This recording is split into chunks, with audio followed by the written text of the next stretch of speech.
एक मशहूर शायरी है कि कुर्सी है तुम्हारा, जनाजा तो नहीं है, कुछ कर नहीं सकते तो उतर क्यों नहीं जाते। ये शायरी इस वक्त हमारे देश के शिक्षा मंत्री धर्मेंद्र प्रधान और माननीय आदरणीय प्रधानमंत्री नरेंद्र मोदी पर एकदम सटीक और फिट बैठती है। देश में एक के बाद एक पेपर लीक और रद्द हो रहे हैं। इस बीच एक और पेपर CSIR UGC नेट का पेपर भी रद्द कर दिया गया है। NTA यानी कि नेशनल टेस्टिंग एजेंसी ये पेपर करा रही थी और उसने अब इस पेपर को रद्द करने का ऐलान कर दिया है। 25 से 27 जून यानी कि अगले 4 से 5 दिनों में ये परीक्षा होनी थी, लेकिन इससे पहले की परीक्षा होती 2 लाख छात्र जो इस परीक्षा में शामिल होने वाले थे, इसकी तैयारी करके बैठे थे, उनके भविष्य को अंधकार में डालते हुए यह ऐलान किया गया कि ये पेपर नहीं होगा। आपको याद होगा इससे पहले अभी 2 दिन पहले की बात है जब UGC नेट का पेपर रद्द हुआ था। आज पेपर होता है, अगले शाम यह खबर आती है कि पेपर रद्द हो गया है क्योंकि पेपर लीक हो गया था। इससे पहले नीट के पेपर में भी आपने देखा था किस तरह से पेपर में धांधली का मामला सामने आया था, जिसके तार बीजेपी से उसके सहयोगी दल JDU से जुड़ते नजर आए थे। नीट के अलावा अगर आप देखेंगे तो यूपी पुलिस भर्ती परीक्षा में भी धांधली का मामला सामने आया था। किस तरह से जो गुजरात की कंपनी जिस पर यह परीक्षा कराने का जिम्मा था उत्तर प्रदेश में, वही कंपनी इस परीक्षा में धांधली कर देती है, वही कंपनी इस पेपर को लीक कर देती है।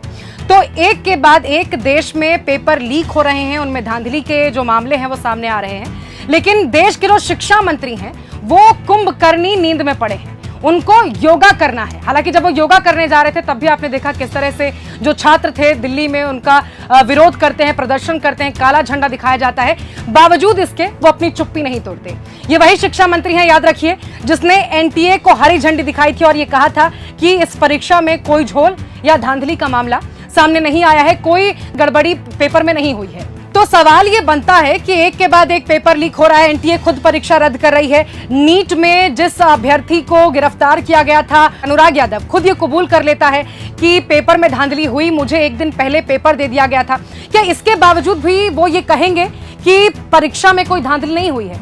क्या वो अब इस परीक्षा की जिम्मेदारी लेंगे? जो परीक्षा में धांधली हुई उसकी जिम्मेदारी लेंगे? और जिम्मेदारी लेते हुए अगर जरा सी भी शर्मिंदगी वो महसूस कर रहे हैं तो क्या वो इस्तीफा देंगे? ये बहुत बड़ा सवाल है। देश के प्रधानमंत्री भी देखिए इस पर चुप्पी साधे हुए हैं। वो नालंदा जा रहे हैं, यूनिवर्सिटी के अंदर जाकर नए कैंपस का उद्घाटन कर रहे हैं, लेकिन इस मामले पर चुप्पी बनाए हुए हैं। क्या प्रधानमंत्री नरेंद्र मोदी ये कसम खा चुके हैं? ये सवाल बहुत बड़ा है कि क्या वो ये कसम खाकर बैठे हैं कि जब तक इस देश के युवाओं को पकौड़ी तलने के कगार पर नहीं ला देंगे तब तक वो नहीं मानेंगे। एक और बड़ा सवाल ये भी है कि जो परीक्षा पर चर्चा करते थे, घंटों परीक्षा पर ज्ञान देते थे, आज के समय में सच ये है कि वो देश में एक भी परीक्षा बिना धांधली के, बिना नकल के, बिना लीकेज के नहीं करा पा रहे हैं। कुछ बहुत महत्वपूर्ण सवाल हैं जो इस देश के प्रधानमंत्री, इस देश के शिक्षा मंत्री से बनता है। वो ये सवाल है कि NTA पर आखिर एक्शन कब होगा, क्योंकि ये जो तमाम पेपर लीक हुए, ये तमाम पेपर जो रद्द हुए हैं, चाहे नीट हो या नेट हो या फिर CSIR UGC आप नेट की बात करें, इन तमाम पेपर्स का जो आयोजन, इनको कराने की जो जिम्मेदारी थी वो NTA पर थी।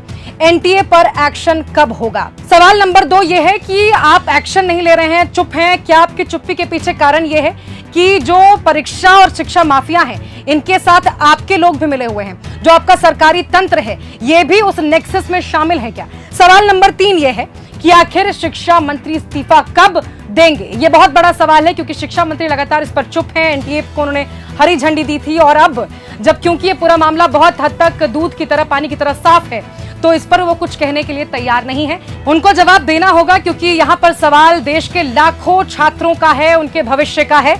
हालांकि आपको ये बता दूं, कांग्रेस लगातार ये कह रही है, राहुल गांधी ने भी अपनी प्रेस कॉन्फ्रेंस में कहा था कि कांग्रेस युवाओं के साथ खड़ी थी और आगे भी खड़ी रहेगी। सड़क से संसद तक युवाओं की हक की आवाज उठाएगी, उनका ये मुद्दा संसद में भी रखा जाएगा और लगातार उनके संघर्ष का साथी कांग्रेस आपको बनता नजर आएगा।